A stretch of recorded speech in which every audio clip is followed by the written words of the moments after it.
Testing, testing, testing, testing.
Testing, testing, testing, testing.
Marcus Speaks.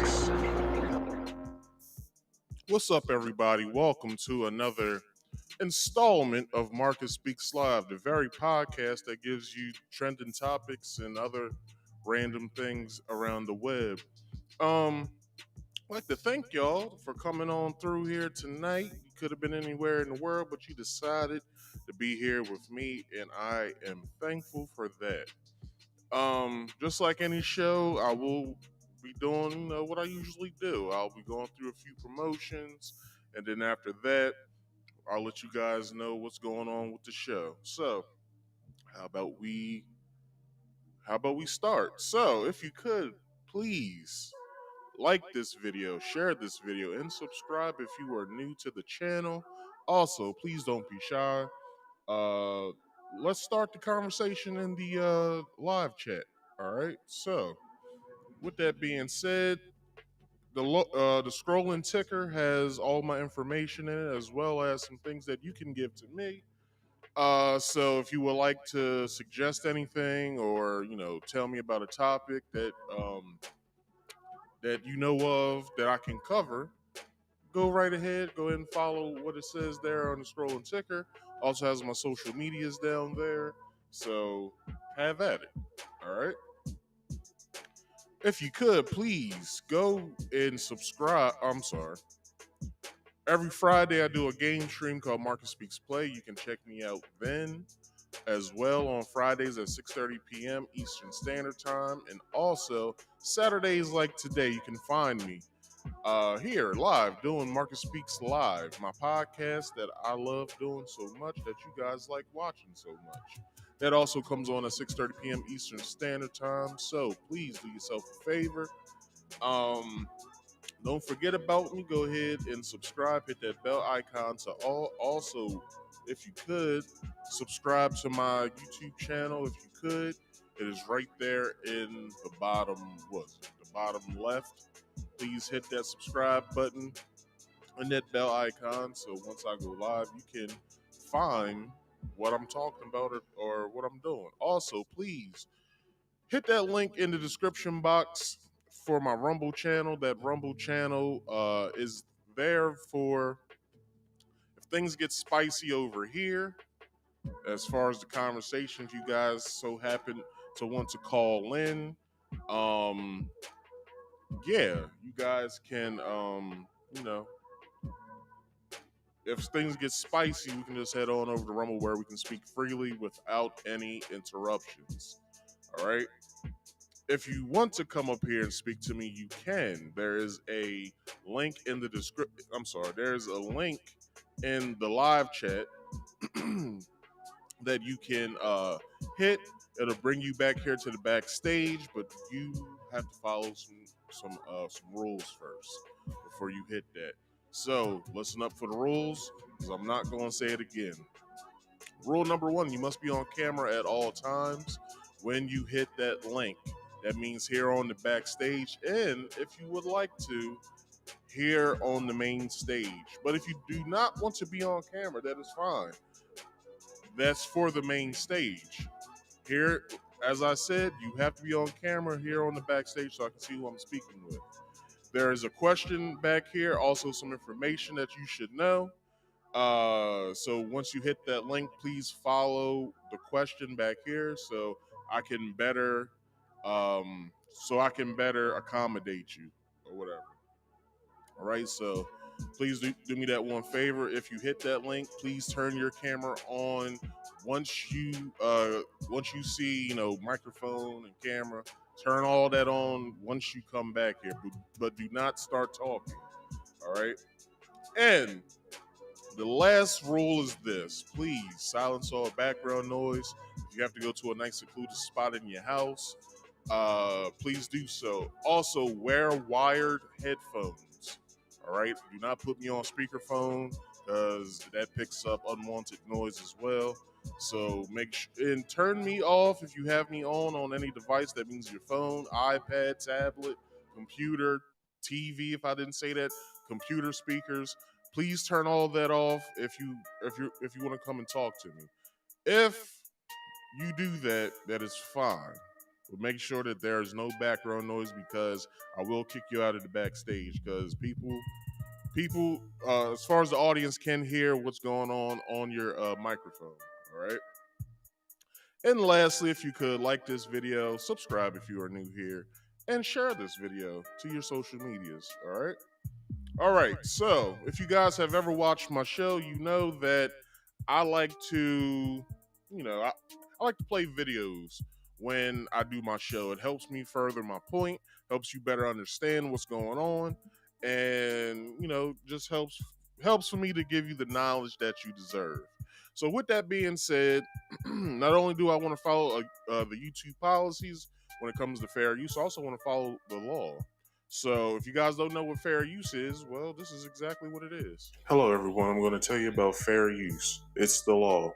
Warning: federal law allows citizens to reproduce, distribute, or exhibit portions of copyright motion pictures, videotapes, or video discs under certain circumstances without authorization of the copyright holder. This is called fair use and is allowed for purposes of criticism, news reporting, teaching, and parody, which doesn't infringe of copyright under 17 USC 107. All right, that is what fair use is. You guys know what fair use is, so let's dive into today's show. I have a great show lined up for you guys tonight. It's an unusual way how I'm structuring the show today because normally I do it a different way, but tonight, just bear with me because I have in the banter portion, I have actually a story and a video. So the way I want to start that out is like this. So during my YouTube journey, I've, come into certain snags and stuff like that where I've quit a few times. Um, you know, I've done YouTube during its inception. I quit because, wasn't no money attached to it. Then I did it again, trying to imitate somebody. I didn't like the videos. I'm pretty sure he wouldn't have found them as flattering, so I delete that shit as well when I was in my early 20s. In my mid 20s, I tried to do it again. I had some, it was a good run, but the information that I was spitting at the time, it was becoming a little dull. Like it wasn't in its apex like it was when I started listening to it. So since I'm doing it now, there's one person that has basically he has put an influence on me to where not me seeing his wealth and stuff like that. It's just his jovial personality that he has and his kindness or whatever. And I said to myself, I want to be just like this guy one day. I want to be able to employ my friends if I ever hit big with this. I want to be able to do some stuff for people because of the wealth that I have obtained. And that very person is Omi in a Hellcat. If you guys don't know this YouTuber, he, excuse me, I'm not too sure when he started his YouTube career, but he is very well known for being a very wealthy individual on, I guess, within the Philly, Jersey area. The way that I found out about his videos is when I was I had quit YouTube. This is around about maybe 2020, 21 maybe. I'm just sitting in my room chilling, watching YouTube videos. I have my auto play on, so I was watching some video, and then the next in line to play was one of Omi's videos. So his intro comes on. I'm like, okay, this is a cool intro. And then you see his fleet of cars. I'm like, oh, this dude, he probably hit it big on YouTube. I never heard of this guy. What is he about? So basically, a video that I watched was him and his friends sitting outside of a GameStop for, I guess, like 9 hours waiting for uh I guess one of one of the new consoles, either Xbox Series X or a PlayStation 5. They were just waiting outside, waiting for one for a whole night. I thought that was a cool video or whatever. I was like, well, this guy has some appeal. Maybe I'll subscribe. So as I kept watching his videos, he started inspiring me to do what I do today. So I want to thank Omi for that too. Omi, I give you an applause and a DJ. Getting on about his story, about how he obtained his wealth.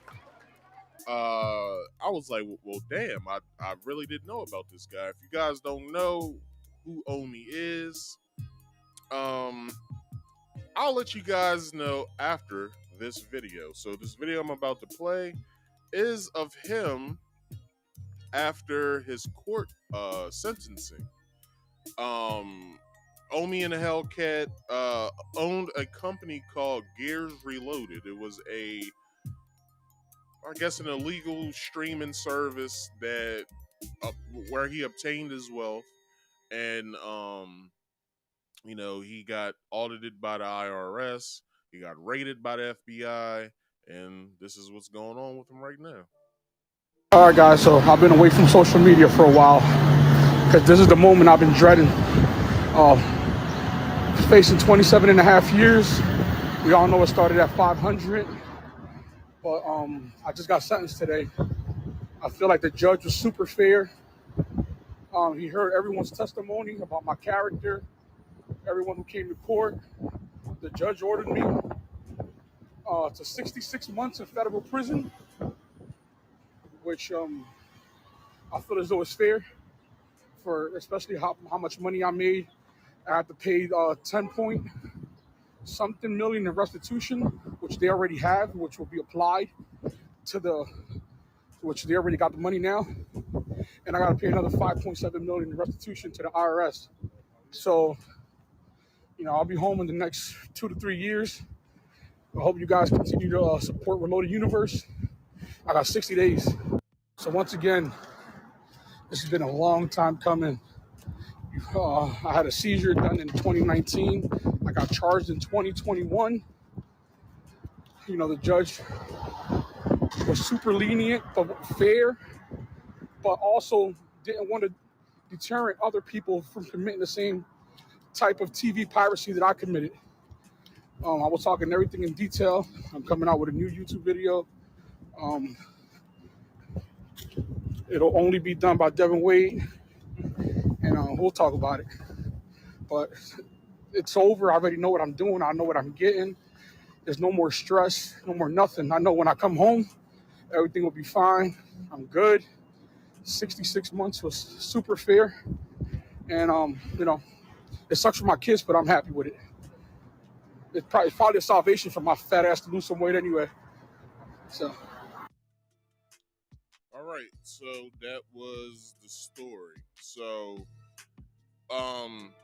basically, he pirated some television shows and stuff like that for his Gears Reloaded platform, and that what's landed him in jail. As he said, he has 60 days to turn himself in. So Like he said, he might get 2.5 years, if that, for good behavior. So let's hope that he he makes it out unscathed with a new mindset. He does have a clothing line right now, as well as a shoe brand. So you guys go and patronize his work. So just make sure that you guys are just making it to where he can you know have something on his books or something like that. I'm pretty sure he has enough money for that, but just patronize his online stores. So go to his Instagram for that information. Omi in a Hellcat. So let's get to this article about this. So a local YouTube star has been sentenced to prison for his role in what prosecutors have called one of the largest illegal TV pirating rings they've ever seen. Bill Omar Carasquillo, a 36-year-old known online as Omi in a Hellcat, um, was sentenced to 5.5 years in prison after a year-long investigation concluded with a 62-count federal indictment accusing him of conspiracy to commit copyright infringement, tax evasion, and fraud. In addition to his 66-month sentence, Carasquillo was also ordered to forfeit 30 million. I was about to say 300 million. $30 million in assets and pay 15 million in restitution to the cable companies involved and the IRS. The indictment claimed that the 2016 to 2019 Omi and Hellcat and two partners created an illegal multi-million-dollar TV streaming empire. So basically, if you look at it, some of these TV streaming platforms that are around, such as Sling TV or Sling TV, YouTube TV. I believe Hulu has a Hulu TV, and what else? Uh, you can stream like Xfinity stuff and stuff like that now. So maybe they got the blueprint from him, from what he was doing. There's other ones out right now that I believe aren't getting like any type of press, but like it, to me personally, it's like maybe he was the one who set this whole television streaming thing ahead. Maybe this is the reason why television companies are coming out with their own streaming services right now. So maybe he was the catalyst that set all of this ahead. So let's uh let's continue. So it claimed his company stole and retransmitted cable signals from companies like Comcast and Verizon Fios. Subscribers would pay a $15 monthly subscription for access to premium cable channels. God damn, I wish I would have known about this. On-demand movies and pay-per-view events, according to the indictment. Omi and a Hellcat, a former drug dealer from North Philly, turned millionaire, gained internet fame by showing off his collection of high-end cars and expensive jewelry to hundreds of thousands of followers. Following his arrest in September 2021, he spoke with Fox 29 about the case outside of his rural uh, Swedesboro, New Jersey home. The property was dotted with nearly a dozen high-end vehicles. You are saying you are completely innocent of those charges, asked Fox 29 reporter Chris O'Connell. Completely innocent would be a false statement. Uh, Ignorance is no excuse for the law, said Omi and a Hellcat. He also claimed at the time that past accountants and tax preparers got him into tax trouble. He also spoke about that in one video. He said that he got his taxes done one time, and he had the tax preparer prepare everything to where everything could be you know right, and they messed up on the paperwork somehow, and that's how the IRS, not, the IRS and the FBI kind of started looking at him as, whatever. If he would have just paid the taxes, or if the tax preparer would have just prepared his taxes right, he wouldn't even be in all of this trouble. To be honest, for the simple fact that, you know, you can file ill-gotten gains with the IRS. If nobody knows that, you can file ill-gotten gains with the IRS. Not only that, y'all remember back in 2000, was it 2021, 22, where the IRS said that drug dealers need to start preparing their taxes or whatever, so they can know how much they're being paid, or how much they make every year off of drug sales. Y'all remember that? Well, it's no different. Ill-gotten gains. So he, got his taxes prepared wrong, and now he's in this trouble. So let's continue.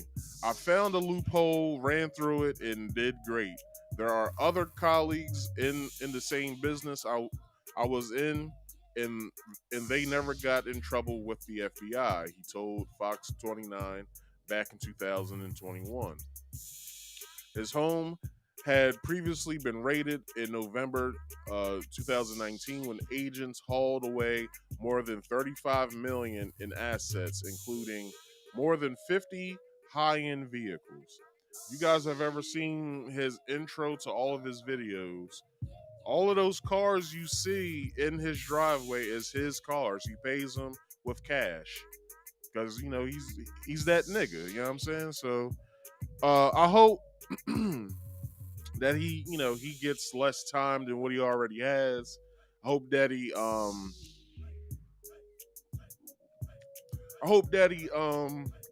you know when he gets out, he has more good ideas. He keeps making millions of dollars, and he's back around his children. That's more important. And to his fiance, keep your head up. He'll be home soon. You know what I'm saying? I got y'all's back for the simple fact that I fucks with him. So hope everything turns out well. So that that's that with this topic. I hope everything turns out well. So let's get to the main topic of tonight. If you guys have seen the thumbnail, that's exactly what we're talking about tonight. We are talking about. Here's the overview of today's show. We are talking about R.Kelly seeks an alliance with a comedian to get his truth out. So if you guys don't watch the 5150 show, comes on Tuesdays, Eastern Standard Time, comes on around about 11:30 ish. So during the beginning of the show of the 5150 show, uh, hold on. During the beginning of the 5150 show, Corey Holcomb, do I have a picture of them? Corey Holcomb, as I set this video up, Corey Holcomb allowed for um, R. Kelly to speak his truth when it comes to uh, why he was jailed and why he was you know sentenced to over 30 years in jail for was it the Mann Act? If you guys don't know what the Mann Act is, let's look it up right now. What is the Mann Act. So the Mann Act, let's see, in simple terms, the Mann Act, also known as the White Slave Traffic Act of 1910, is a federal law that criminalizes the transportation of any woman or girl for the purpose of prostitution or debauchery or for any other immoral purposes. Also, what he was charged for was, I believe, racketeering. So what's racketeering?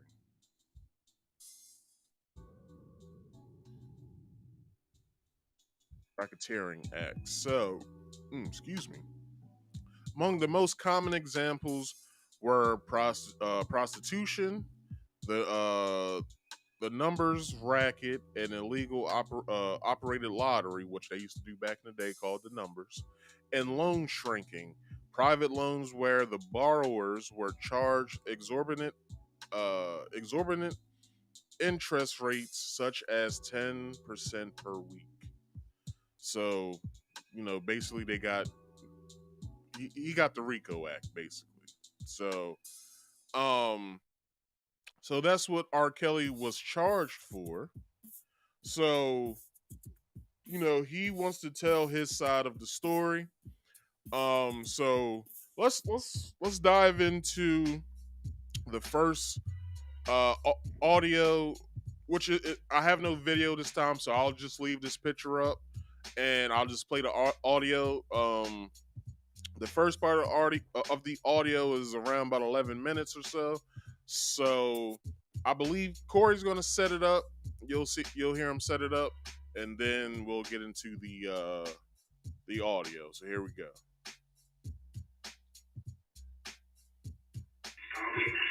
In my high profile. Hope you guys can hear that. Hold on. Repeatedly contacted these people, witness tampering, interference in my federal trial, which influenced the outcome of my trial. All right, you guys can hear it. That's good. Do we ignore that? Do we just ignore the fact that back in February 2020, before I had ever gone to trial, Special Agent Matlock with the Department of Justice? Now, I know it's hard to hear, but just please try to listen up. Or, if you have headphones, if you're watching from your phone or tablet, get some headphones. Or if you're watching from your TV, turn your TV up just a little, just to hear what he's saying. So let's continue. The Inspector General executed that search warrant on the BOP Officer A desktop computer and saw that Officer A had illegally accessed my sensitive federal restricted law enforcement information 153 times. This is all according to the search warrant. She did it during the course of 6 months. The BOP Officer A had ripped away the corner of each page that would have contained the date and times that my jail records had been accessed by her. Then she illegally scanned 12 pages off of the BOP's computer and sent my jail records to her own personal Gmail account. This is all in the search warrant. It's not something I'm making up. Special Agent Matt Lou, who executed the search warrant on Officer A computer. Agent Locke also stated in the search warrant that a warning banner appears on all BOP electronic devices, meaning all of the BOP computers. Whenever a BOP employee or disciplinary hearing officer whoever turns their computer on, a warning banner, and that banner states, quote, user should have no expectation of privacy as to any communication on or information stored. This call is from a federal prison. Stored within the system. They should have no expectation. The system, including information stored on network. Emphasis added. Now, do we ignore the fact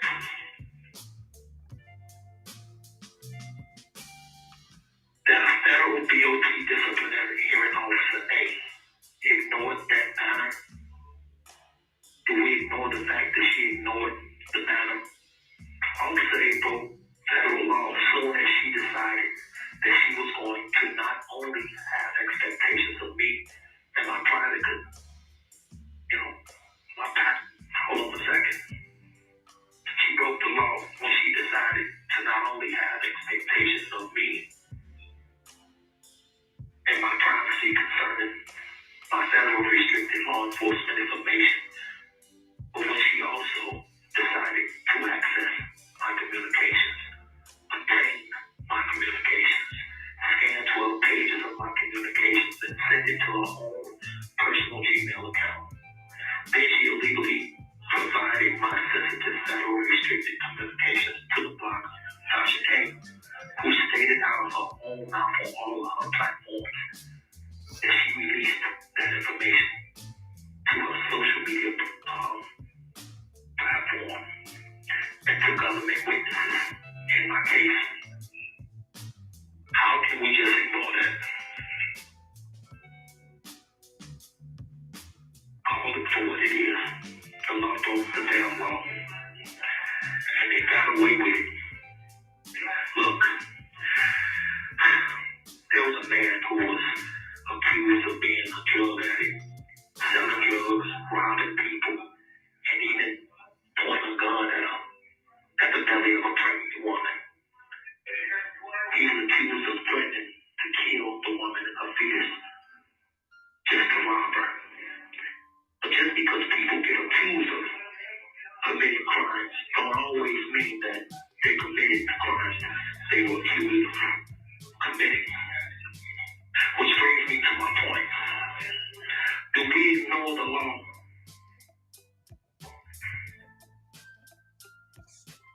Kneeling on a man's neck for 9 minutes because of what he allegedly did? No.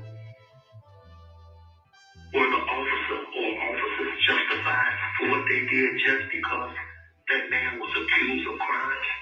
No. They were not. Why? Because the law broke the law.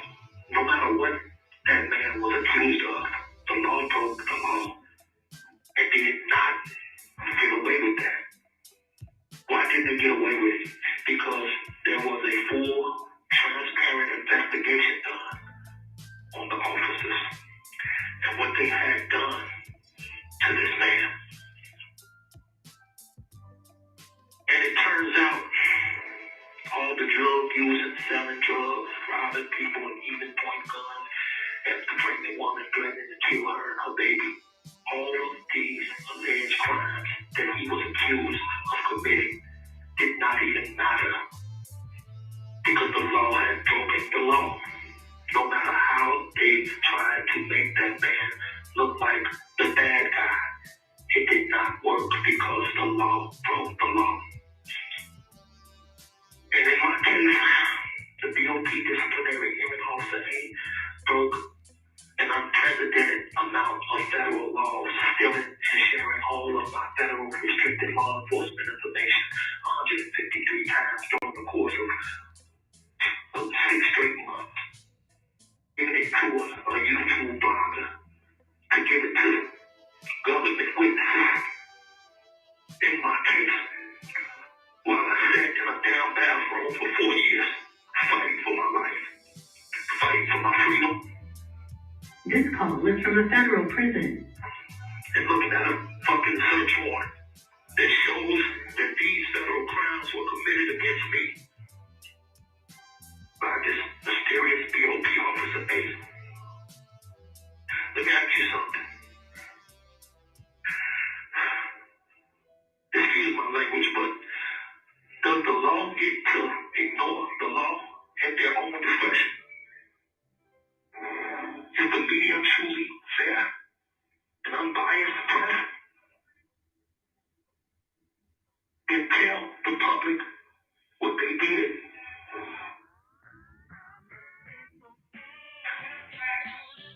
what they need to know. Tell them about what this officer did to me in my case.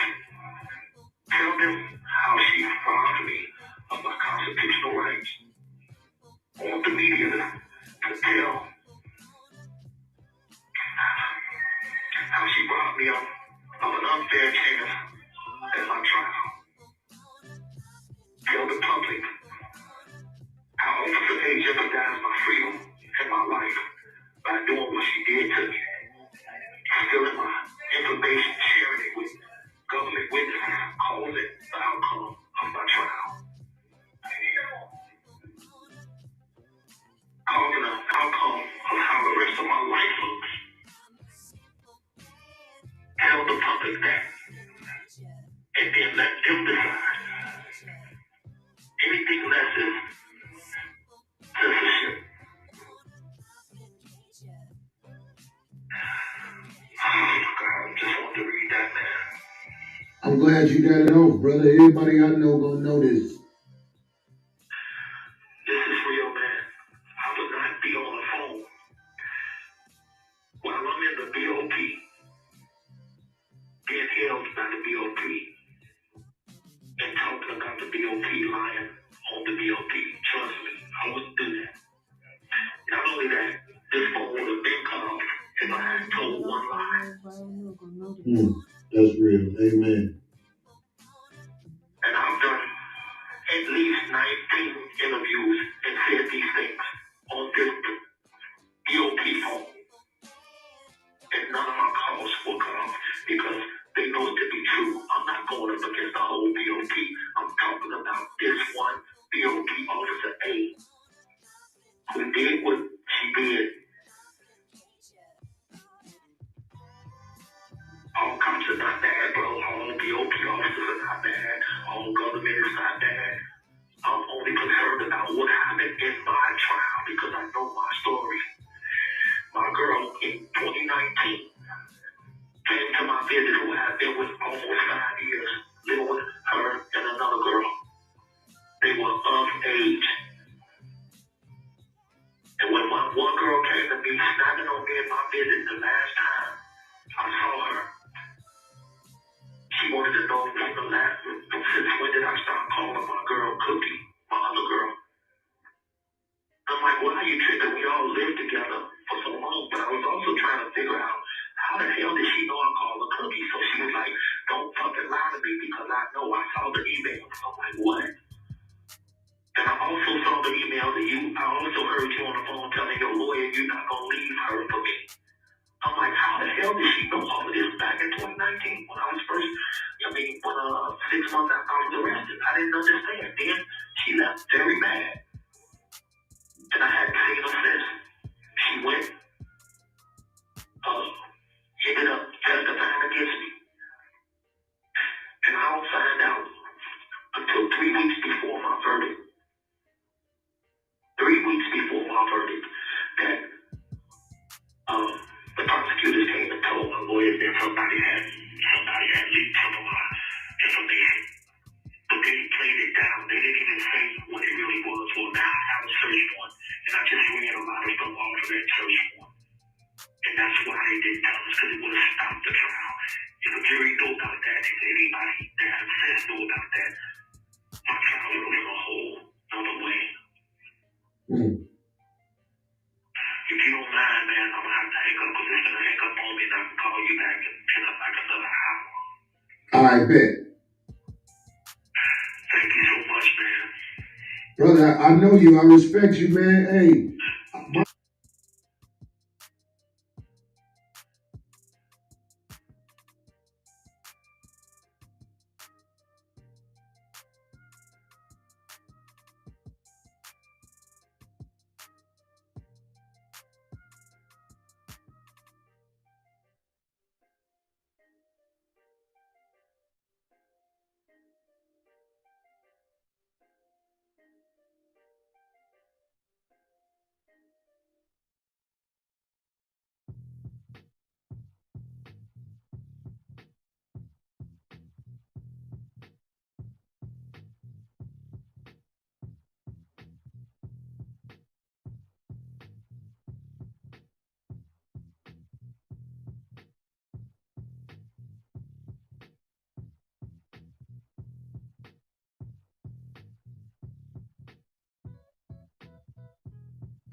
This call is from a federal prison.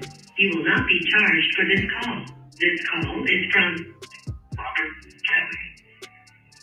This call will be recorded and subject to monitoring at any time. To accept this call, press 5. To block, you may begin speaking now. Hello? How you doing, man? What's up, brother? Finally caught you, man. I don't know why I kept missing. I know, man. It's tricky. You know what I'm saying? I'm in here, so you know how that go. Yeah. Well, I'm glad to hear from you, brother. And I was talking to Dre, and Dre told me a lot about what was happening, man. And you know, I do my 5150 show podcast, and I wanna try to put some information out there so a lot of people could know as well. You know what I'm saying? Yeah, I got like, I be having like 10 to 11 precious minutes, and I wrote something so I don't be scrambling. You know, if you want to get, I'll read it to you. Let's go, Rob. Let's go. Let's go, Rob. Okay, Let's I go. appreciate it. Bear with me, man. I'm a terrible writer and terrible speller, but I'm reading my own writing, so bear with me. Okay, brother. It's all good. Okay, first of all, my attorney and I have a search warrant that was executed on a federal DOP disciplinary hearing officer. And for those that don't know it, a federal disciplinary hearing officer is like a judge in the Bureau of Prisons. Okay. They identify her as Officer A. The search warrant case number is 20M148. The date and time that the search warrant was issued was February 27, 2020, before I had ever gone to trial, at 12:40 p.m. City, State, Chicago, Illinois. The search warrant was signed off by a federal U.S. magistrate judge whose name is David M. Wiseman. And the search warrant on the DOP Officer A was executed by Federal Special Agent Matt Blue, MATTLOUX. He's with the Department of Justice of the Inspector General. That's the OIG. Let's just call it for what it is and stop pretending. The law broke the law. DOP Officer A broke the law by passing my confidential jail records unauthorized to a blogger named Tasha K. Tasha K broke the law by sending all of my jail records to a star witness in my high-profile federal case, repeatedly contacting these people, witness tampering, interference in my federal trial. Call will be recorded and subject.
Shit. Oh, I'm sorry.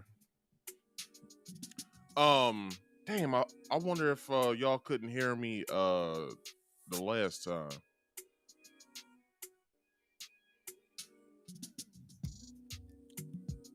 Hold on. Let me check to see if you guys heard me the last time. All right. Sorry about that. So what I was saying was, he kind of said the same thing in the last audio clip.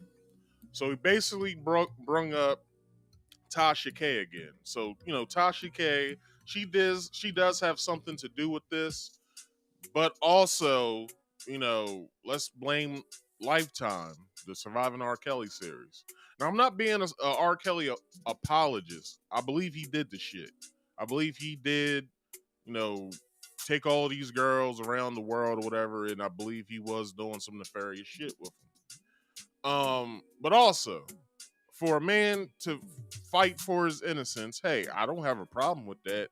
He's dead ass wrong for doing what he did, but he's trying to prove his innocence. Which, hey, if he can prove it by telling Corey and whoever Corey's working with, how everything happened, then okay. If you can prove it, then also try and prove it in court as well. So basically, that's what he was talking about. He basically said the same information, but it was a different call. So the next portion of this, I believe the audio is about maybe 13 minutes or so, I believe. So we'll get into that right now, and I will bring the picture back up. Monitoring at any time. To accept this call, press 5. To block this call and all future calls, press. You may begin speaking now. Of course. Brother Rob. Sorry to finish, bro. Oh yeah. It's all good, man. Give it to me. I want you to get it out. You don't want to find out the hard way. Listen to the song where the record plays. When a woman, mama told me a long time ago, it ain't nothing you can do about it. Just making sure that's my voice, bro. Making sure you know that's my voice. That's your voice. There are a lot of games out there. Yeah, no, that ain't him talking. That ain't him. Yeah. Anyway.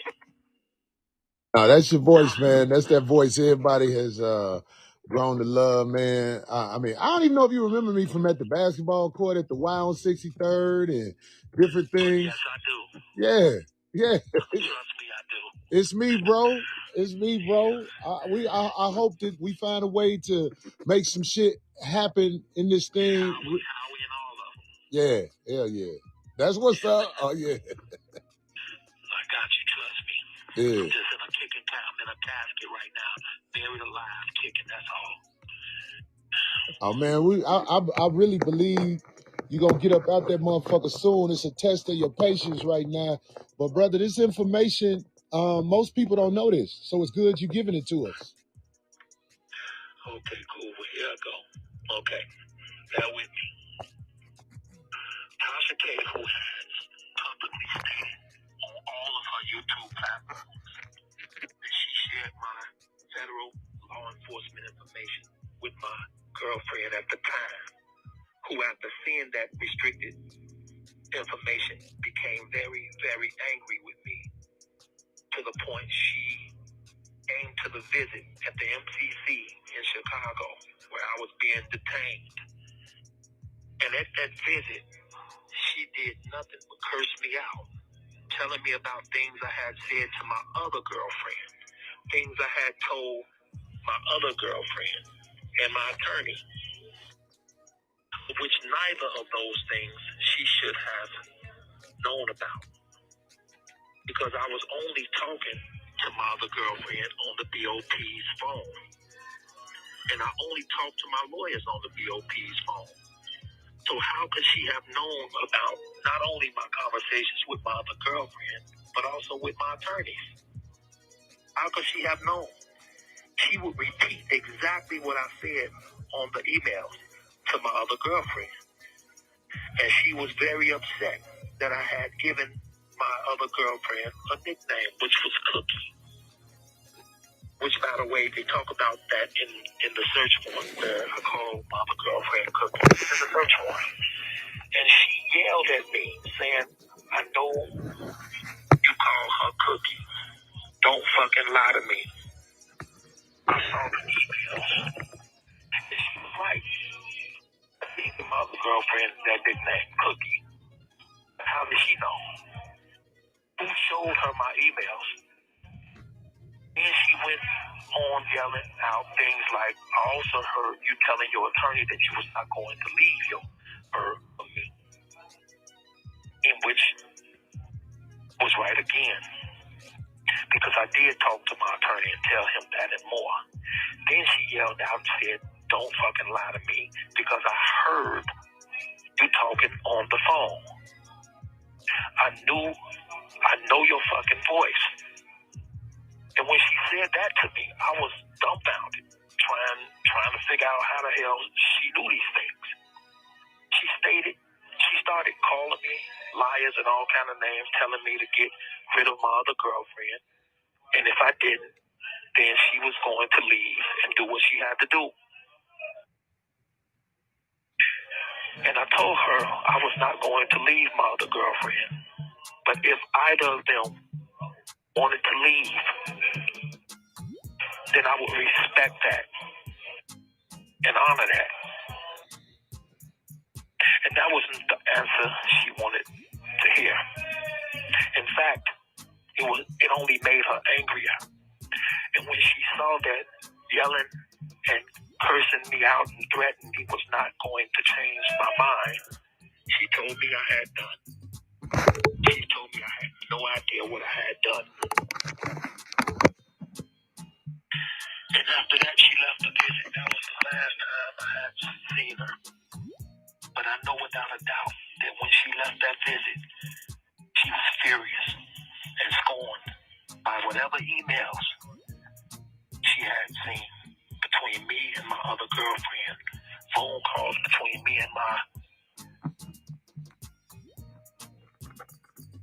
attorney, obviously. And on top of all of that, I had told her I was not leaving my other girlfriend for her, even after she had threatened me.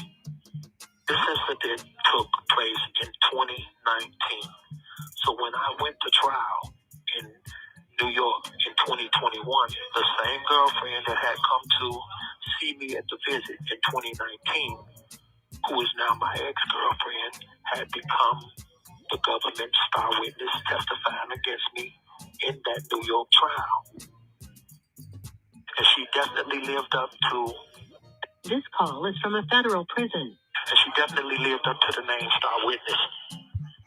The reason I say that is because every bit of anger, every bit of jealousy and hatred that I saw in her eyes at that visit back in 2019 was the same anger, jealousy, and hatred that I saw in her eyes when she was on the witness stand, except it had grown and now looked like a woman that was truly scorned, seeking revenge, and had the whole government backing her up.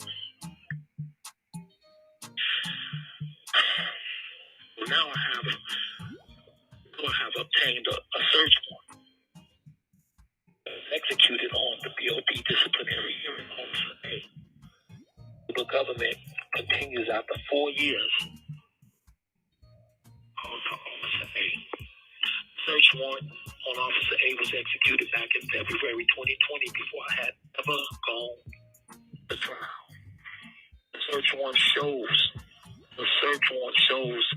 that the BOP officer had illegally accessed my federal law enforcement information 153 times within a 6-month period, which means for 6 months she was doing this. The search warrant shows the BOP officer A had illegally scanned 12 pages of my federal restricted law enforcement information and sent it to her own personal Gmail account. The search warrant also shows that the BOP officer A had illegally shared my private restricted law enforcement information with a famous and very influential blogger by the name of Tasha K.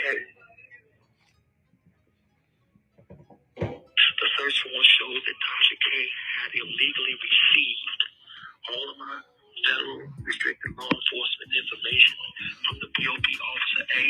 And the search warrant also shows that Tasha K illegally shared my private information while having glasses of wine with the including people who were illegally influenced by that federal restricted law enforcement information, becoming a government star witness against me in my case. If all this was in the search warrant, which was executed on February 2020, then this means that the government knew about BOP Officer A and the blogger Tasha K before I had ever gone to trial. So if this is the case, if the government was knowledgeable about all these crimes being committed against me, all of my federal law enforcement information being stolen, shared by BOP Officer A, blogger Tasha K, government witnesses being tampered with, why did the trial continue on without a full investigation being done? Why weren't there any charges brought against BOP Officer A and Tasha K? For federal charges, for federal crimes being committed.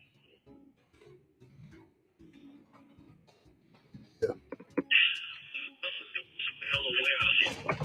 There is a search warrant that confirms of this crime.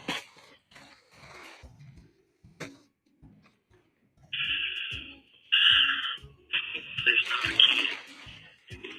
She was doing this phone calls and emails to the blogger Tasha K prior to my trial. This call is from a federal prison. The officer was well aware of the possibilities of what giving all of my federal information to a blogger could do to me and my case. Officer A knew that it could hurt my case, in which it did. This is not just some BOP employee or some security guard we're talking about, but this is a judge in the Bureau of Prisons who committed these federal crimes against me. There is a professional code of ethics that these people are supposed to follow, that they are trained to follow. And they took an oath promising you, me, and the public that they would follow that code of ethics. Because that code of ethics represents what integrity, honesty, law, and justice are supposed to look like. It's supposed to represent what our Constitution, our due rights, and our equal rights are supposed to look like. Which is why this disciplinary hearing Officer A and what she did is problematic. She showed no integrity, no honesty, no kind of respect for that code of ethics. She showed no respect for her job, her colleagues, the law, or our judicial system. When she decided to break those laws, jeopardized my rights to a fair trial, which ultimately jeopardized my life and my freedom.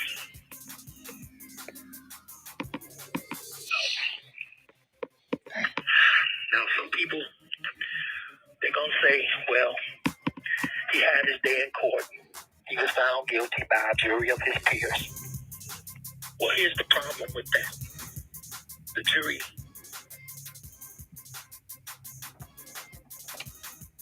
they do absolutely nothing about a federal BOP disciplinary hearing officer stealing and scanning, sharing all of my restricted jail records while recording phone calls with a YouTube blogger who was sharing those jail records with government witnesses in the very same trial that jury was sitting in. Now, I know that there are people out there that may not like me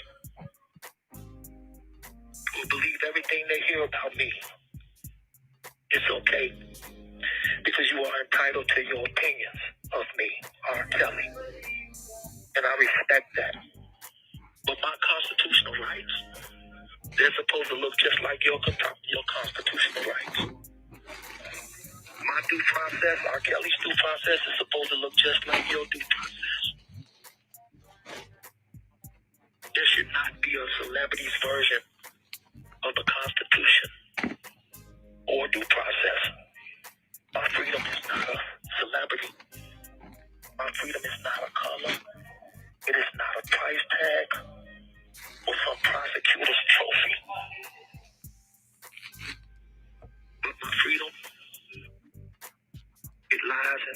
the midst of the investigation, this BOP officer who stole my records, who stole my recorded phone calls and shared them illegally. That's why I want everybody to write to the Department of Justice.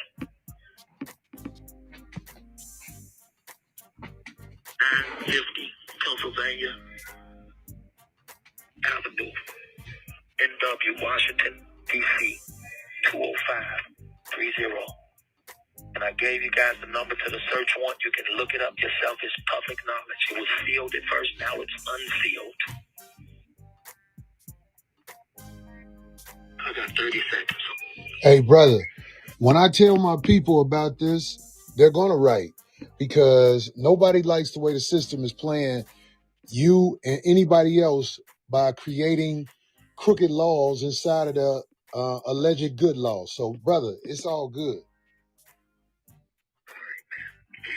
I'll talk to you soon, Kels. I'm always open for you. Make sure they send you the email so that way, if I ain't got minutes, I can at least email you.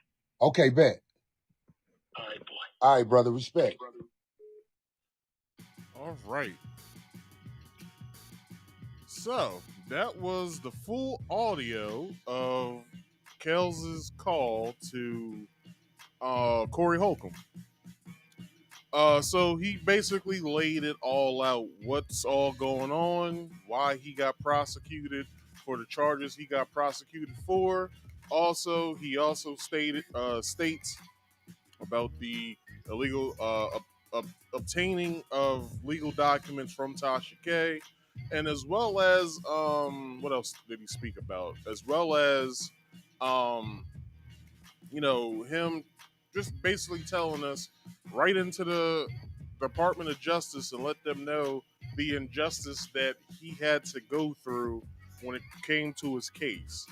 Now, if anybody wants to come through here, if anybody wants to come up and talk about the topic right now, you can. The link is pinned in the chat. Come on up. Only thing that I ask you to do is these three things. Number one, please be on camera back here on the backstage. If you don't want to be on camera, let me know here in the private chat. Let me put your name that you'll have above your square. Let me know if you do or you do not want to be on camera, and then I'll accommodate you as such. And also, please silence all background noise, please, if you could. And with that, I'll wait for you guys to come on up. Let's say I give you guys 2 minutes. Let's take a quick break. So in 2 minutes, let's come on back. All right.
All right.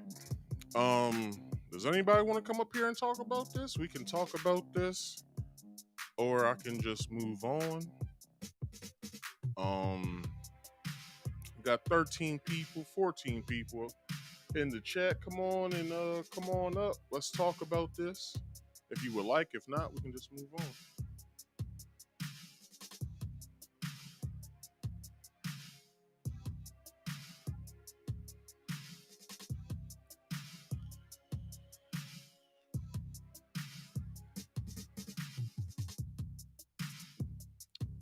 Any takers? Going once. Going twice. Come on, I know. Come on, y'all talking in the chat. Come on, I know y'all want to talk about Kales. Come on now, put the free Kales in the chat.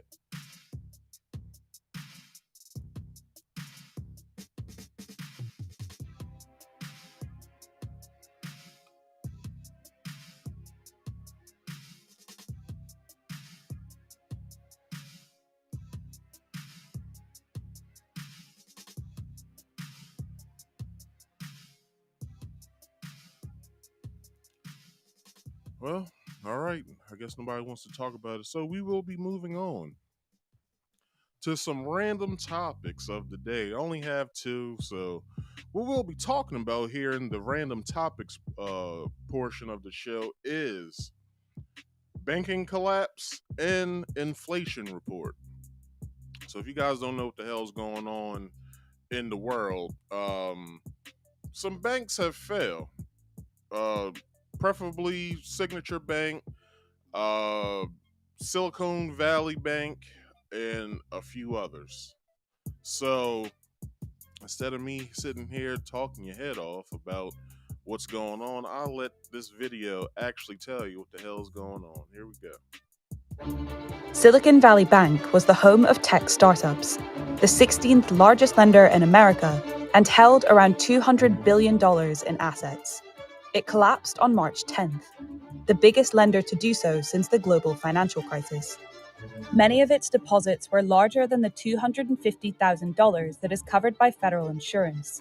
Regulators stepped in to mitigate the damage. Every American should feel confident that their deposits will be there if and when they need them. But it has exposed some serious flaws in America's banking architecture. Our Wall Street correspondent explains what happened and what might happen next. Silicon Valley Bank mostly caters to the tech industry.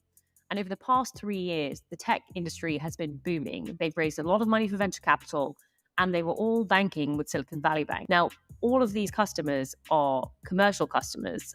And because they place large deposits with Silicon Valley Bank, that means that they aren't covered by deposit insurance, a program that protects depositors from losses in the event that their bank fails.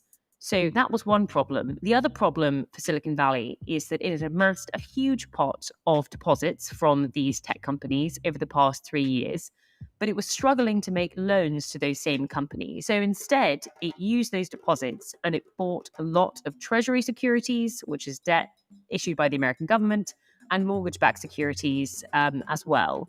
And those assets were very, very sensitive to rising interest rates. So as interest rates went up, the value of all the assets that Silicon Valley Bank had bought fell sharply. So when people realized that the value of its assets had fallen and that it might be insolvent, all of its customers had a real incentive to run, to pull their assets from the bank as quickly as they can. And that is exactly what happened.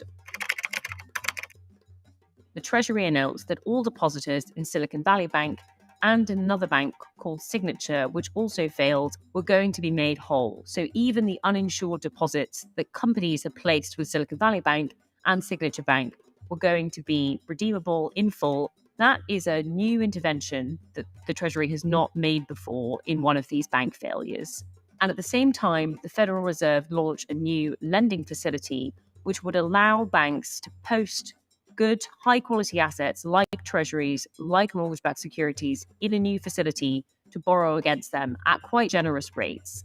And the combination of those two things was supposed to try and stop contagion from spreading across the banking system. This episode raises two big questions about the financial system. The first is whether the regulatory apparatus that banks currently exist under is appropriate.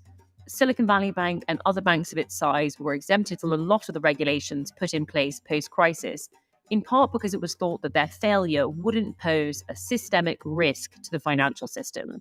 But as we've seen, when there was a run on a bank as big as Silicon Valley Bank, that quickly led to fears of runs at other institutions. That suggests that there were systemic risks associated with a bank of that size failing, and maybe those thresholds need to be rethought. The second big question is about whether we'll see problems elsewhere in the financial system. You've seen financial institutions in the hottest parts of the economy, so crypto with the failure of FTX, and now tech with the failure of Silicon Valley Bank.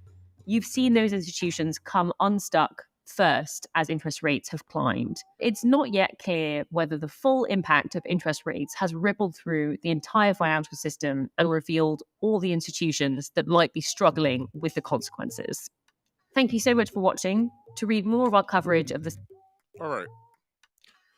So that's what's going on in the world of finance. So, as she stated, 3 banks have fallen: Signature Bank, uh, Silicon Valley Bank, and I believe it's Credit Suisse or Swap Suisse or something like that. So, the article that I'm bringing to you guys today for this first portion, because both of the topics that I'm covering right now, they kind of intertwine. So, the first article that I'm about to speak about is it's from CNBC, and it's titled "Banks Got Hammered by SVB's Collapse." Now, all videos and all articles are accredited in the description box. All right, not taking any claims for their work or anything. That's their work. All right. So here we go. Let me bring up this picture again. Yeah, let's do it like that. All right. So on Friday, Signature Bank customers spooked by the sudden collapse of Silicon Valley Bank withdrew more than 10 billion in deposits, a board member told CNBC. The run on deposits quickly led to the third largest bank failure in U.S. history. Regulators announced late Sunday that Signature was being taken over to protect its depositors and the stability of the U.S. financial system. So, if you guys don't know what that means, it basically means that the FDIC came in and seized Signature Bank, as well as I believe they did it with SVB and Credit Suisse is a London-based bank. So if they're going through a collapse as well, then who knows how this economy is going to look within the next, let's say, year or two. So let's continue. The sudden move shocked executives of Signature Bank, a New York-based institution with deep ties to the real estate and legal industries, said board member and former U.S. Rep Barney Frank. According to a regulatory filing, Signature had 40 branches, assets of $110.36 billion. Or I said that wrong. Sorry, 110.36 billion, and deposits of 88.59 billion at the end of 2022. We did not indicate problems until we got a deposit run last Friday, which was purely contagion from SVB, Frank told CNBC in a phone interview. Problems for U.S. banks with exposure to the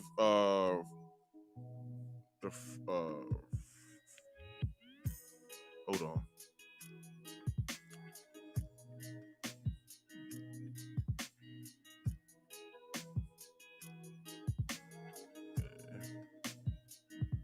frothier. So the let's damn, I forgot my place. Okay, here we go.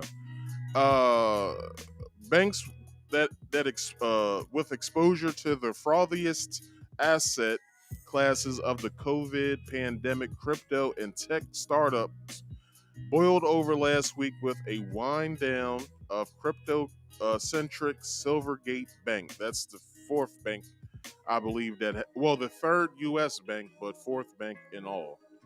So basically, what's going on is that all of these banks, they all collapsed, which the FDIC had to come in. They had to seize the company in order for, you know, people who have deposits in there, such as startups and stuff like that, can, still be able to keep the accounts, and to where, none of their money is you know is where none of their money is, it's a problem with it, to where they can't pull out or put some in. So let's keep going. So while that firm's demise had been long expected, it helped ignite a panic about banks with high levels of uninsured deposits, which means any bank really, only insures, was it $250,000 of money? So anything over that, you're fucked basically. So let's keep going. Venture capital investors and founders drained their Silicon Valley bank accounts Thursday, leading to its seizure by midday Friday. So this next portion is called Worries Spread. That led to pressure on Signature.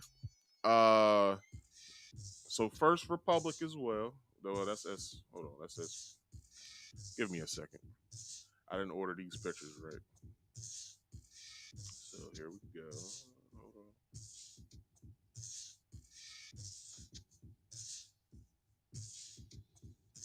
All right, this shit doesn't want to seem to work, but anyway, let's do this.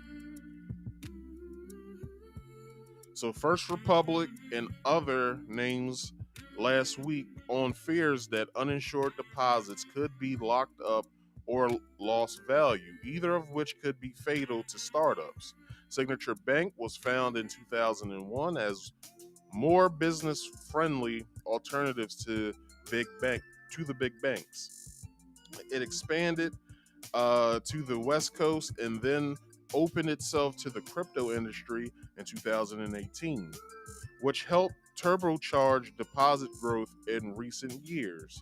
The bank created a 24/7 payment network for crypto clients and had 16.5 billion in deposits from digital asset related customers. But as Wave's concern spread, late last week, Signature customers moved deposits to bigger banks, including JP Morgan Chase and Citigroup, Frank said. According to Frank, Signature executives explored all avenues to shore up its situation, including finding more capital and gauging interest for potential acquirers. He said the deposit exodus has slowed by Sunday, and executives believe they have stabilized the situation. Instead, Signature's top managers have been summarily.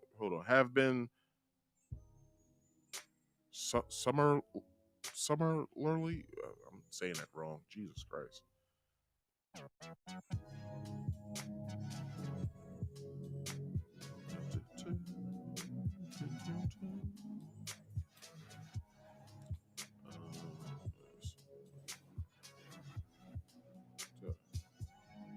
All right, hold on.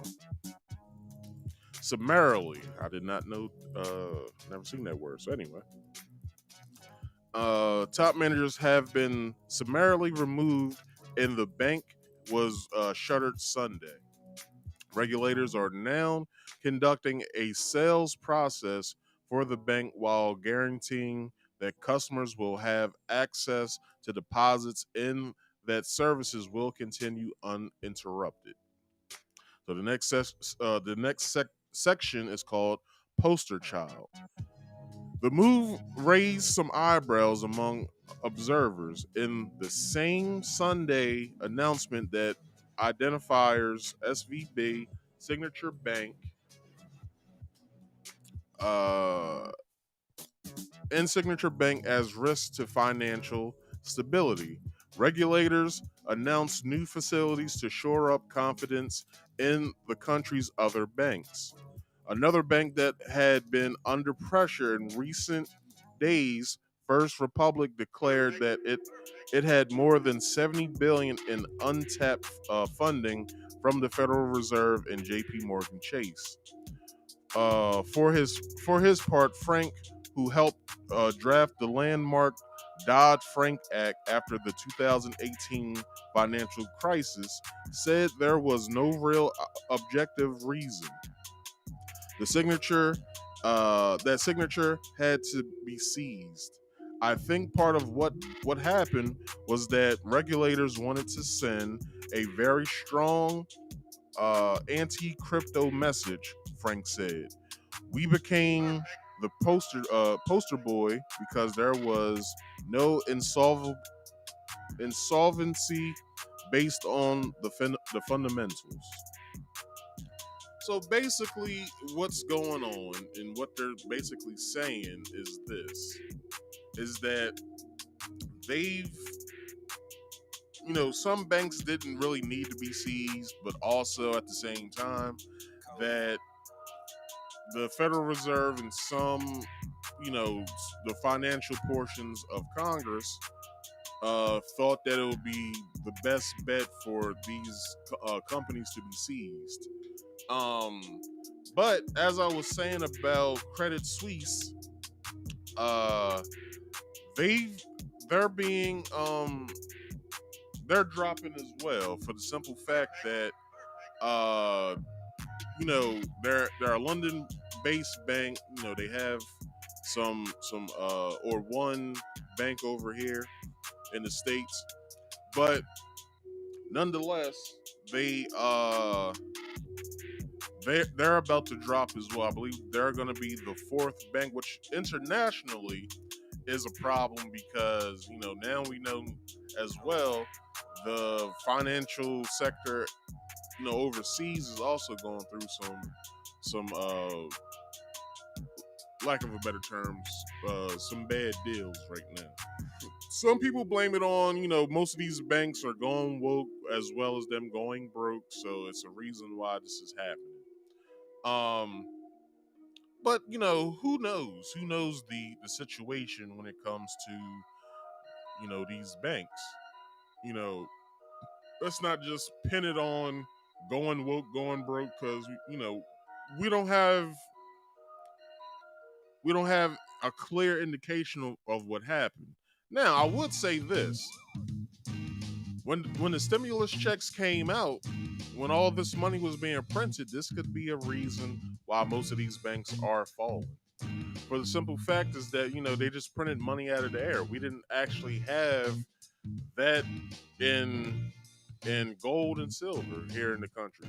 So, I think it was relatively around like some odd billion or so that was printed for the checks to go out. So maybe we're suffering the after effects of this. Maybe that's the reason why inflation is happening as we speak right now. This is probably the reason why Congress, as well as President Biden, redefine what a recession is. So, who knows what's really going on, and who's to say that Biden isn't the cause of this?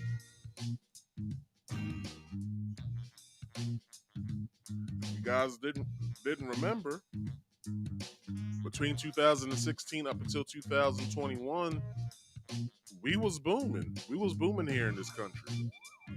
Business was booming, people had money, and this was during Trump's presidency. Like, I know people hate Trump. Some people have Trump derangement syndrome and all of that. but you can't defy the fact that when he was in office, motherfuckers had money. Because at my job, they give out bonuses and stuff like that in forms of profit shares at our company, because associates own the company as well. We own portions of the company and shares. So that year I remember getting, well, over the course of him being in office, we received about, I'll say about maybe 5 profit shares. So, shit's been slow since Biden's been in office. I believe we got so far maybe one, but my place of work is a private business. It's not publicly traded, so who knows what's going on. So this next portion of this whole financial crisis is inflation report arrives as feds confront bank failures. So this video I'm about to play right now just basically goes into a little bit of that. So let's get into it. Happening right Oh, I'm sorry. now, the Federal Reserve placing Silicon Valley Bank under review. The bank collapsed late last week, forcing federal regulators to take over customers around the country to try to pull their money out. The Fed's review will focus on how regulators, including the feds, may have missed signs that the bank would fail. President Biden yesterday outlined his plan to contain the collapse, saying taxpayers won't be on the hook for the bank as the bank gets help. The review is scheduled to be publicly released in May. Now, following the bank's collapse, economists have predicted a pause in the interest rate hikes that we have been seeing so much of frequently. This also hinges on a new inflation report, which is expected to be out today. All right. Excuse me. So this next article comes from Wall Street Journal, and it is entitled "Inflation Report Arrives as Fed Confronts Bank Failures." So it says the Labor Department's inflation reading last Tuesday will inform the Federal Reserve on price pressures in the economy as the central bank confronts bank failures. So, I forgot what the next picture was. Oh, anyway, so here we go. So, inflation rates have cooled from the recent peak last June, but has remained stubbornly high. The Consumer Price Index, a closely watched measure of inflation, advanced 6.4% in January for a year earlier, just edging down from December's 6.5 increase. So, this is what I got this quote from another article, but it still holds up with this. So the quote states, in the United States, meanwhile, where the inflation rate has descended from 9.1% in June 2022 to 6.4% in January 2023, core inflation also went the other way in January, bouncing up to 4.6% from 4.3% in December 2022. So basically all that they're stating is that, inflation within itself dropped, but core inflation rose to 3.3 percent. So which is bad, is very bad. So the the saying goes is this: if you leave it alone, it will correct itself. But there's been so much tampering with the whole financial system within itself, that the Federal Reserve raising credit rates. If you haven't received a letter in the mail from your bank basically stating that your rate is increasing, I got that letter from my bank. I bank with a credit union, So they basically told me in the letter, look, your rate was this, but now it's this. Instead of you paying this price, you'll be paying this price. So I say my rate raised about $40, 40 like $41 or whatever. So, it's a big increase, but it's a credit card. You gotta pay it if you want your credit score to look good. So let's continue. The Labor Department will release its February CPI report at 8:30 a.m. Eastern Standard Time last Tuesday. So I don't have that report. I tried to find it, but for some reason, I couldn't find it. But shit happens. I was up all night last night trying to find the fucking report, couldn't find it. So whatever. So stabilizing inflation along with signs of a strong labor market and improving customer spending earlier this year had introduced the possibility that the Fed could raise its benchmark interest rate by a 0.5% point at its March 21st to 22nd meeting. So it's going to be a 2-day meeting, about this. So that's coming up this Tuesday and Wednesday coming up. After opting for a smaller increase in early February, that calculus, however, was complicated by the collapse of Silicon Valley Bank and other financial institutions. In the past days, the central bank may move more cautiously next week to assess the state of financial system. Economists surveyed by the Wall Street Journal estimate that the consumer price index cooled to a 6% increase in February from a year earlier, when when excluding volatile food and energy prices. Economists estimated the index edged down to a 5.5% gain from a 5.6% increase the prior month. The Fed still had. Oh, before I go any further, that also indicates that the housing market is very volatile right now as well.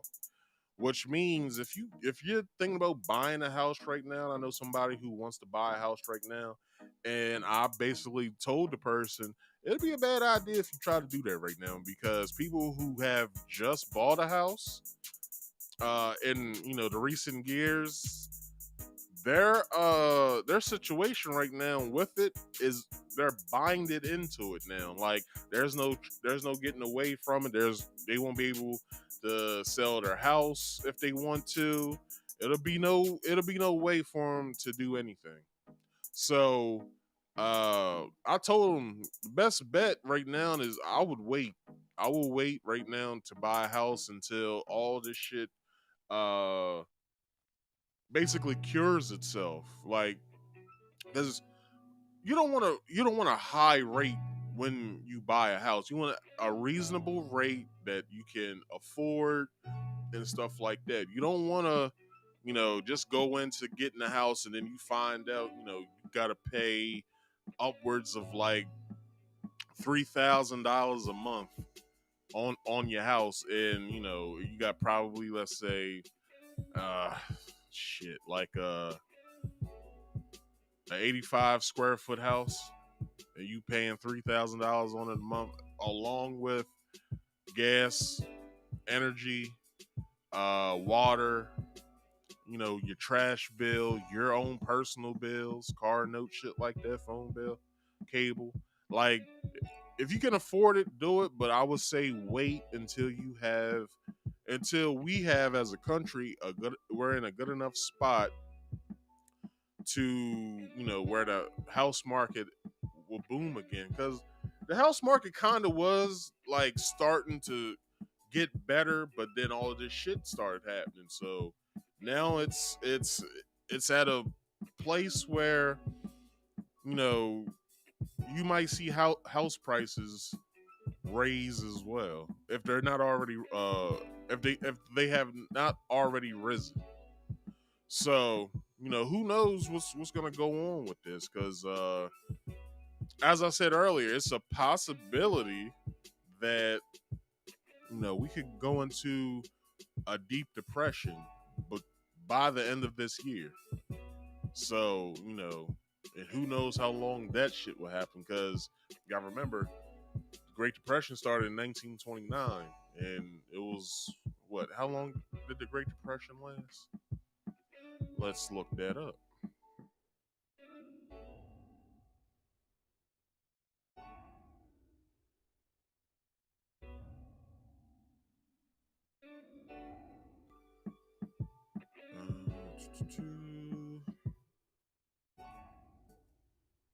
It lasted from 1929 to 1941. That is what, 11 years? 12 years or so. So, it's a possibility of, because although, you expect the president and your senators and House members to tell us the truth. If they told us the truth about this, we might possibly go crazy. So don't take my word for any of this shit, because I'm not an economist. I'm not a financial guy. I'm just a podcaster. I'm just trying to get you guys up on game that you possibly do not know. All right. So let's get back into the article. Um, the Fed still has more work to do to bring inflation back to it. Hold on, back to near its 2% target, said Michael. Is it Gappin, chief U.S. economist for Bank of America, of which I also heard could fall if the Fed is successful at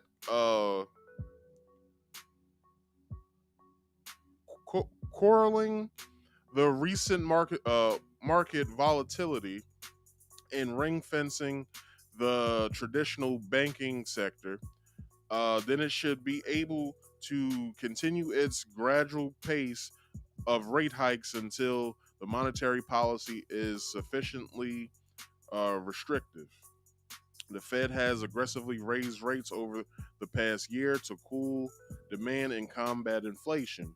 Sharply high interest rates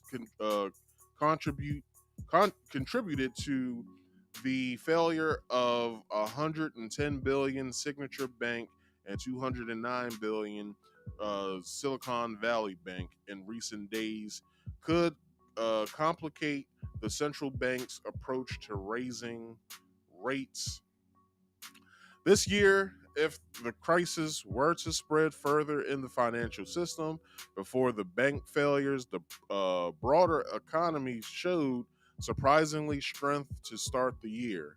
Spending at retailers and restaurants rose in January at the Fed. Hold on. Retailers and restaurants rose in January at the fastest monthly rate in nearly 2 years.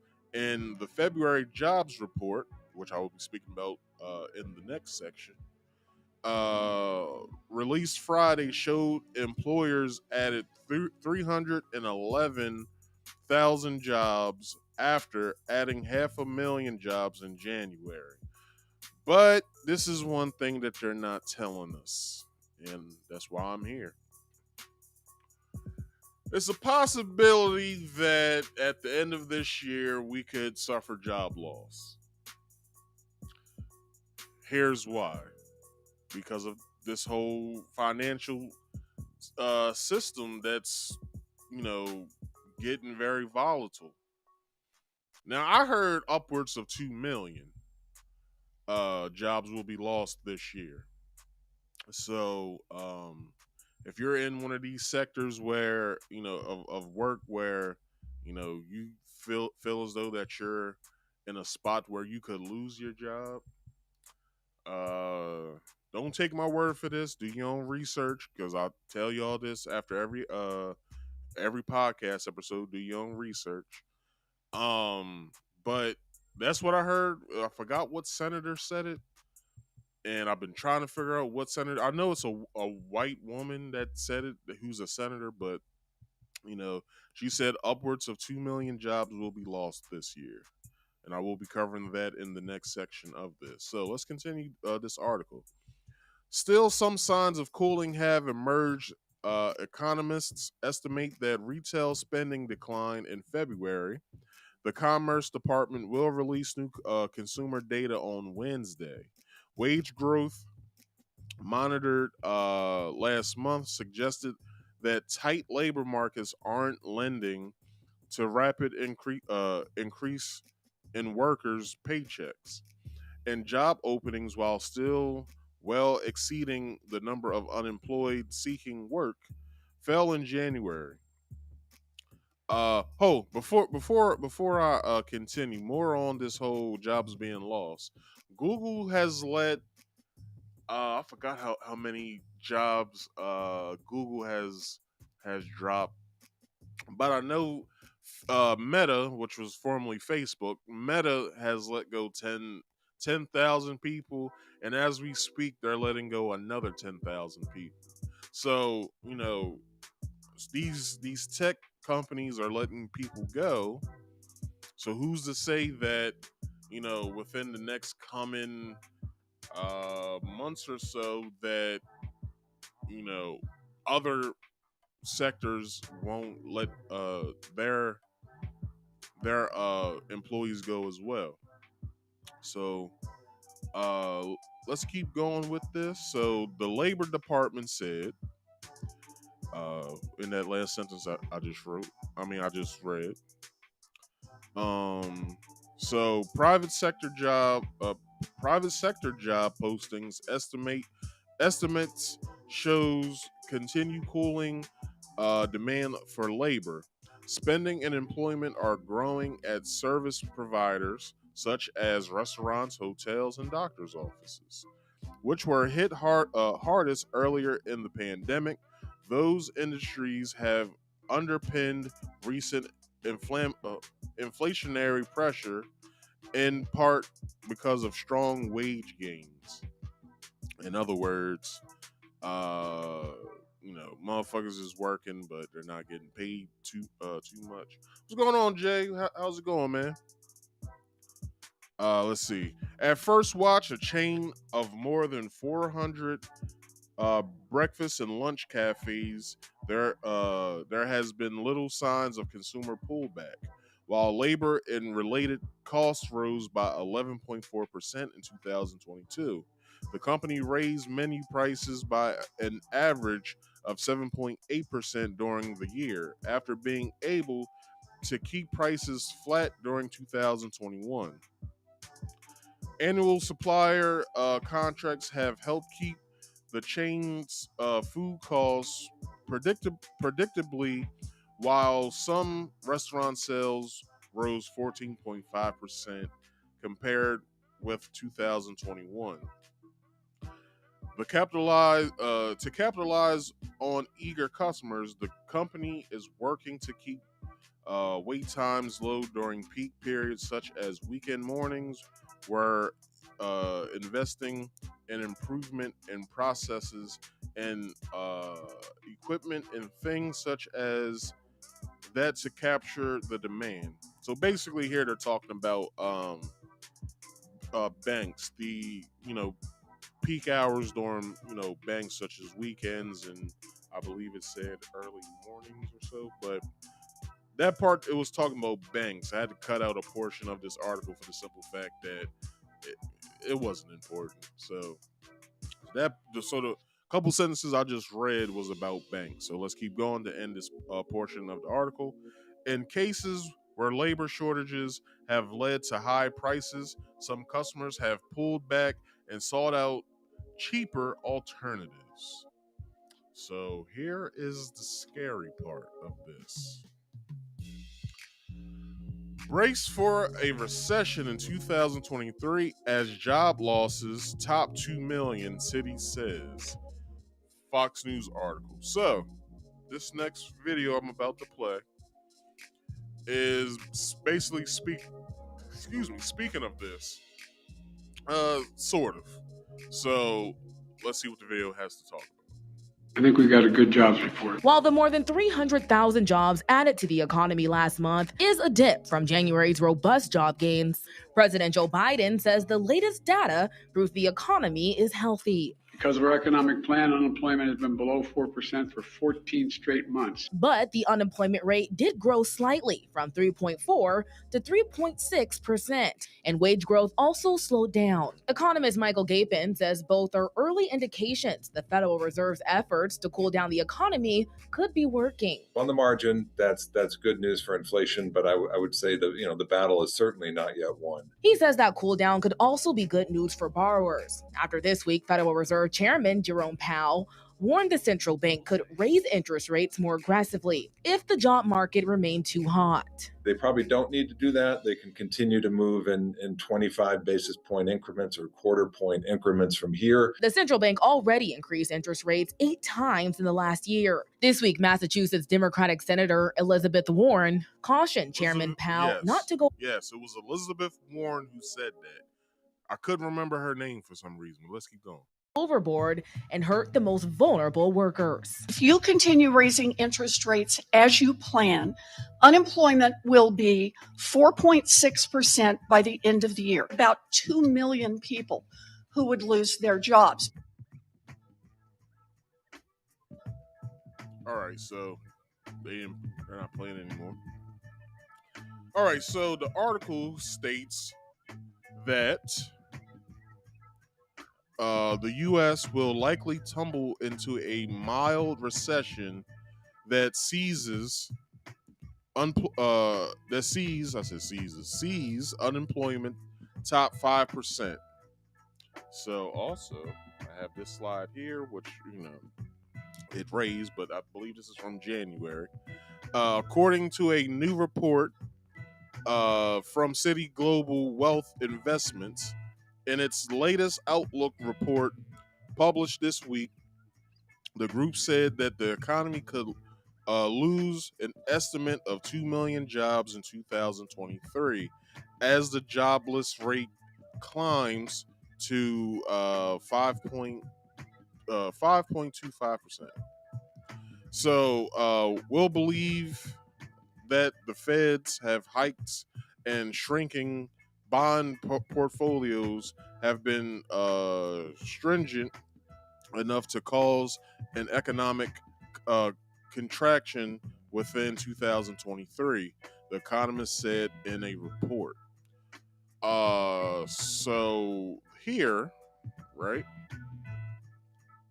So hold on, let's go over this graph real fast. So right now, with the unemployment, with the picture that is in front of you right now, we see that American Indians and Alaskan Natives are at 5.7% of being unemployed, as well as Asians is low, but 2.8. Black Americans 5.4, Hispanics 4.5, Native Hawaiian and other Pacific Islanders at 6.2%. More than one race, 6.1%, and then white people at 3.1%. So the ones getting it bad really are Indians. Well, let's say Native Americans and Alaskan Natives, blacks, Hawaiians and Pacific Islanders, and more than other races. Will be losing basically, their jobs. Right now they're unemployed, but that number's gonna climb. Like it's gonna climb far higher than 3.4% in the January report. So let's continue.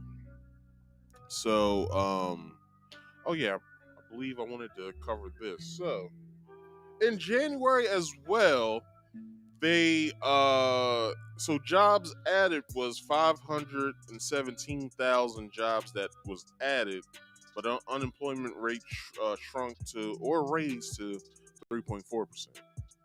So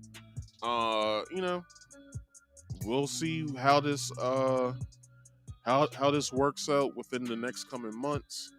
So Christmas may not look as good this year. So let's continue. And if the Fed does not pause rate hikes until it sees the contraction, a deeper recession may ensue. The Federal Reserve has been raising interest rates at the most aggressive pace since the 1980s in a bid to fight inflation. You guys don't know what the hell was going on in the 80s, the early 80s at that. It was a recession as well, which I believe came over from the 70s too, I believe. Uh, Policymakers have already approved 6 straight rate hikes, putting the federal funds rate into a range of 3.7% to 4% from near zero in March. Let me let me get rid of that. So, although officials are expected to approve a slightly smaller 50 basis points increase at their December meeting, they have also signaled a appetite for a higher peak interest rate. The time for monitoring the pace of rate increase may come as soon as the December meeting. So this was what last year. This article was written, but it still holds weight though. So Fed Chairman Jerome Powell said during a speech in Washington last week, given our process in tightening policy, the time of that monitoring is far less significant than the questions of how much further we will need to raise rates to control inflation and the length of time it will be necessary to hold policy at the restrictive level. So let's put some conspiracy in this real fast.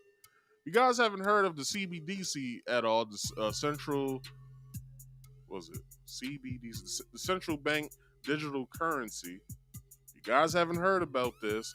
I spoke about this in length in one of my videos.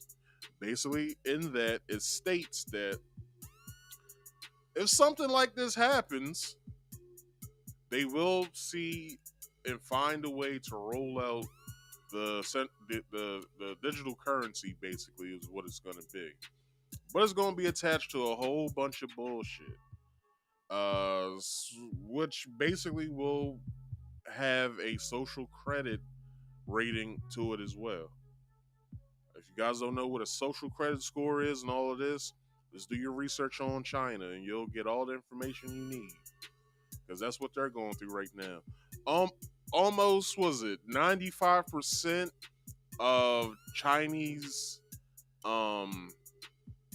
Chinese citizens, or I'm sorry, 95% of the Chinese financial branch or finance in general is cashless because they have a central bank digital currency or a digital currency over there right now.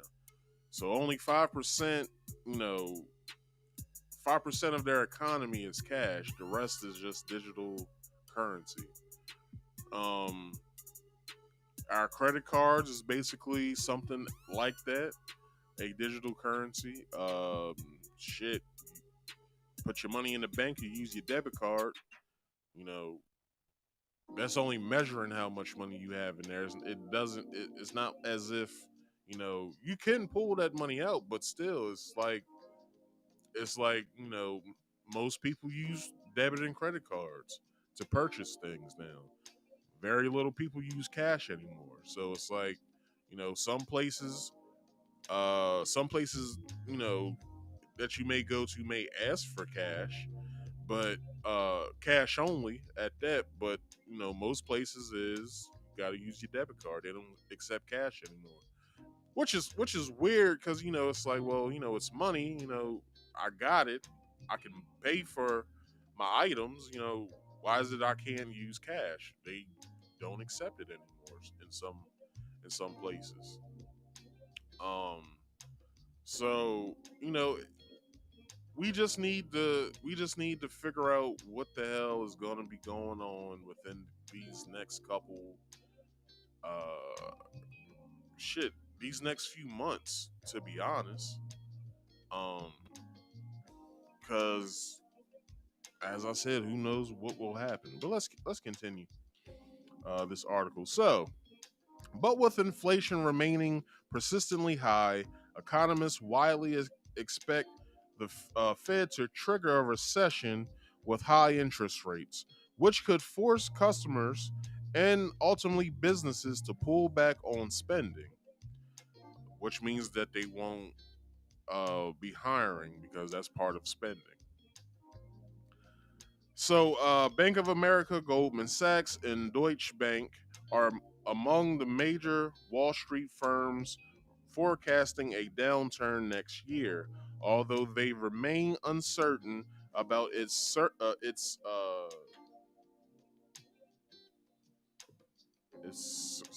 certainty. Fed policymakers have acknowledged the risk of a recession, of which I've talked about a few times on this podcast, but have warned that there's a greater risk in ending the tightening cycle too soon and allowing inflation to become uh, resurgent. Powell has conceded that an uptick in unemployment could be the price to pay to lower inflation. Just oh my gosh, listen to that. I'm gonna read that again. So he said that unemployment could be the price to pay to lower inflation.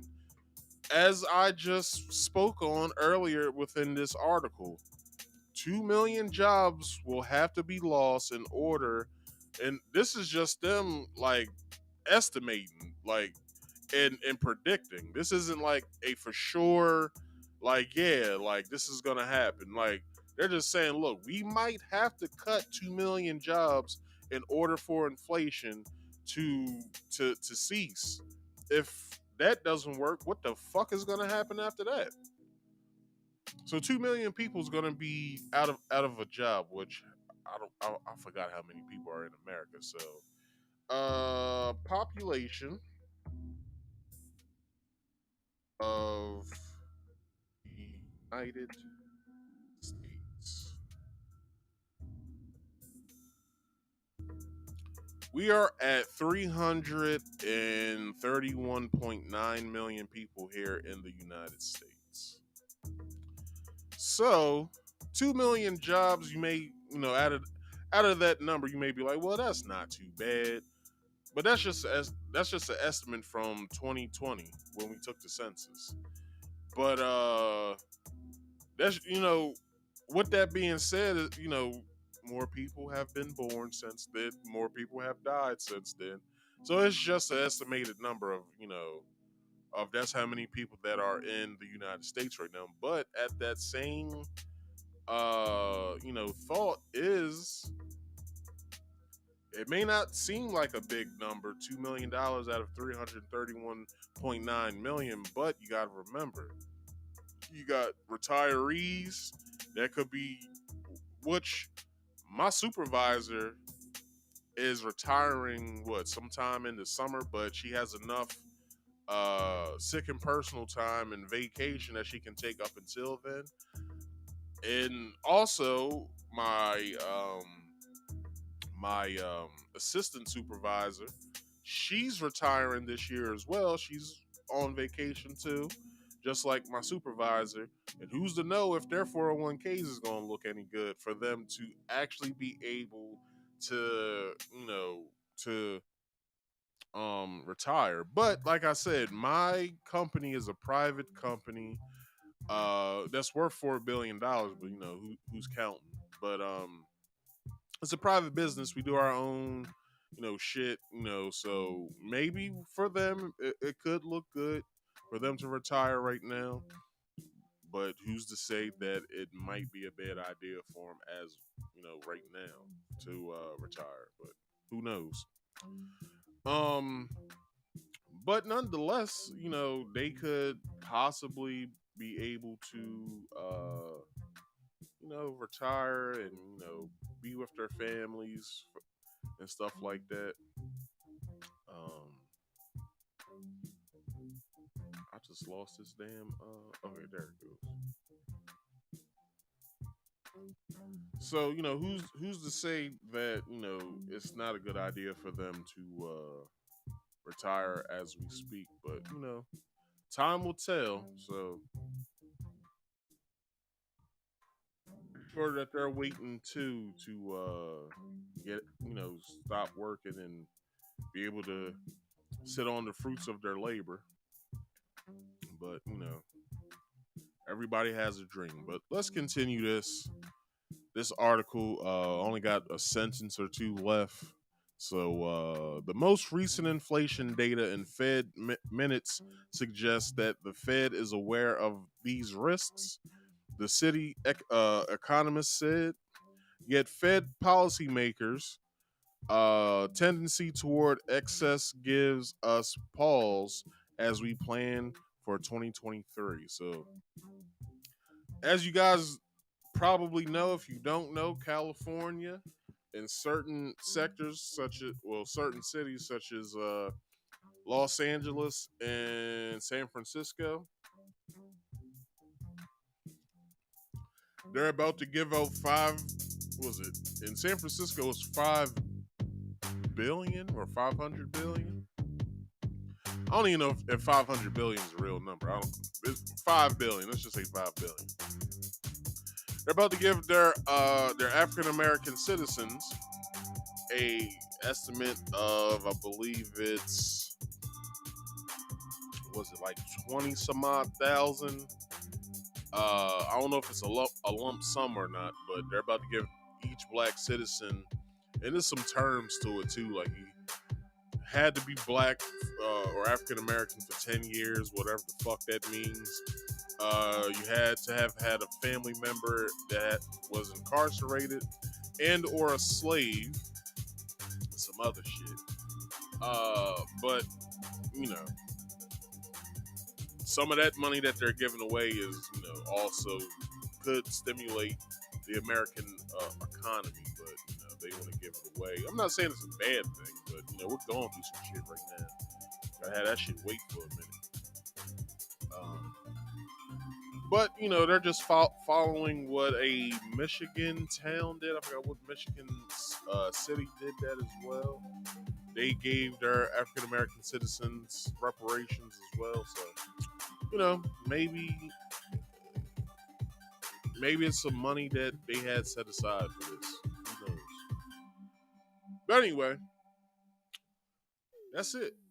That's it, and that's all. If anybody is still watching, you guys can come up. We can talk about either the R.Kelly thing, or we can talk about the financial crisis. We can talk about if any of those FBA bitch ass niggas is in the comment section. You can come up here and talk about the shit you've been talking on my comment section this past week about y'all's massa I've been talking about. We can talk about anything, as far as that concerned if you guys want to. If not, I'm just gonna end this and get on up out of here, get some grub. I'll sit here for 2 minutes. If you guys want to come up, we can talk. But if not, I'm gonna end this video as we speak. So let's say the 2 hour and 16 minute mark exactly. We'll be back. All right.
All right, no one seems to want to come up, which is fine. I'll catch you guys on the next one. So, as I close out, just think about what's going on right now in the world. Let's do a quick little, I don't know, summary. So, if you guys have watched this show in its entirety, you have seen that I spoke on Omi and the Hellcat and him stating that he's getting 5.5 years in jail, and he'll probably be out in 2.5.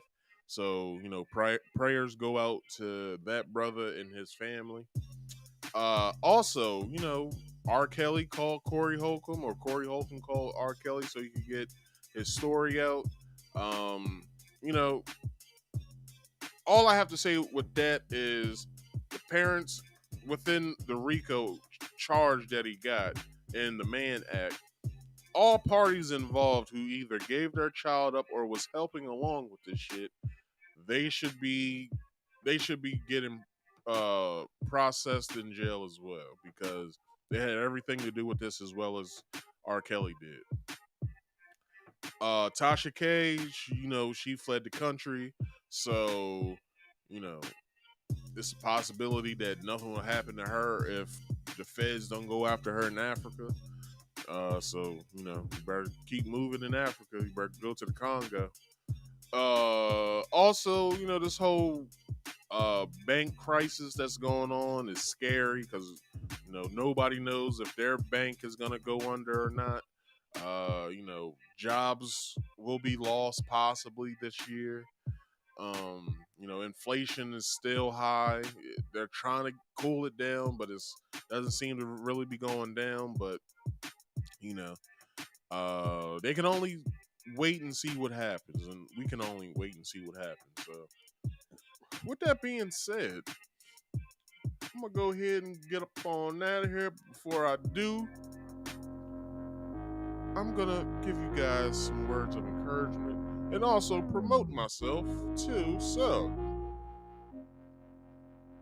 every Friday and Saturday, I do 2 streams. One stream on Friday is my game stream, Marcus Speaks Play, where I get to play all my favorite games and a certain select few of new releases. If you guys would like to come on through on Fridays, come on through. Right now, I am playing Kirby's Return to Dreamland. I believe I have a few more things to do with that game. But we are on the road to Star Wars Jedi Survivor. I believe that comes out sometime in the middle of April. So, next week I will be pre-ordering my copy so I can get right to it once it comes out. If you guys are interested in watching any of my game streams, I have various playlists of them. If you search the home portion of my channel, you'll see all of the games that I've played so far, and all of them are named. And also go and look at the Video Game Free for All playlist as well, that has some of the games that aren't in a confined playlist of an actual game that I've played. So go and check that playlist out, as well as my other game playlists. And also, Saturdays at 6:30 p.m. Eastern Standard Time, I do this here podcast called Marcus Speaks Live. If you ever want to phone in and call, you can. The link will always be posted in the live chat. It will be pinned in the live chat. So don't be afraid. Come up here, come speak to me. All right, your opinion matters just as well. If you could, please do me a favor. Please subscribe to the channel. Because that'll help me out a great deal. I've been slowly climbing. So, I guess if I hit more controversial topics, I'll find even more. So maybe I'll find another controversial topic this week. But go ahead and subscribe to me. Hit that bell icon to all. Also, if you could, please go and hit that link for my Rumble channel. My Rumble channel is basically here for me to, just in case if shit gets spicy over here, we can go to Rumble. I don't have that many subscribers yet over there. I think I need about maybe 30 to start streaming over there. So if we, if we get spicy over here with the things that we can't talk about here on YouTube, just head on over to Rumble, all right? If you would ever like to come up here and speak to me, you can. The link is pinned in the live chat. You just have to follow 3 rules. Those 3 rules are: you must be on camera at all times. If you don't want to be on camera to the public, that is fine. I have an option to where you don't have to be on camera to the public, but you still have to be on camera back here on the backstage so I can see who's speaking. All right? And third and final rule is this: please silence all background noise. It only helps because I'm trying to run at least a semi-professional podcast here. It will help me a great deal, and as well as the listeners and watchers, because they don't want to hear what's going on in your life as well. I don't want to hear what's going on in your life, right? And also, if you could, please like this video, subscribe if you are new here, hit that bell icon to all, and share this to your social medias if you could. And only last thing I have for you guys tonight is this: please focus on getting the money, because no money makes the world go around. Also, drink more water for health purposes. If you could, mind your own business for mental health purposes. Why motherfuckers going crazy these days? And also, do yourself a favor. Do your own research. It helps out in the long run. I have been Marcus. This has been Marcus Speaks Live. I hope you come back and enjoy some more. And with that being said, I thank y'all for watching, and I'll check you guys out next week. Peace out.